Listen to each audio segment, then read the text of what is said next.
ధ్యానం అనేది ఎలాంటి సాధన కాదే, అది ఒక అర్థం మనలోకి లోతుగా వెళ్ళడమే. నిశ్శబ్దం అనేది మాటలు లేకపోవడం కాదు, అది ఆలోచనల అంతం. మనస్సు శాంతిగా ఉన్నప్పుడు మాత్రమే నీవు ధ్యానంలో ప్రవేశిస్తావు.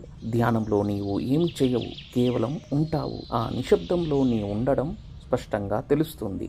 జనం అనుకుంటారు ధ్యానం చేయాలి. కాదు, ధ్యానం స్ఫురిస్తుంది. నీవు నిశ్శబ్దంగా ఉన్నప్పుడు, పూర్తిగా ప్రస్తుతంలో ఉన్నప్పుడు ధ్యానం సహజంగానే దిగుతుంది. ఇది సాధించదగినదేమీ కాదు. నీలో ఎప్పటి నుంచో ఉన్న ఆ నిర్మలమైన చైతన్యాన్ని గుర్తు చేసుకోవడం మాత్రమే.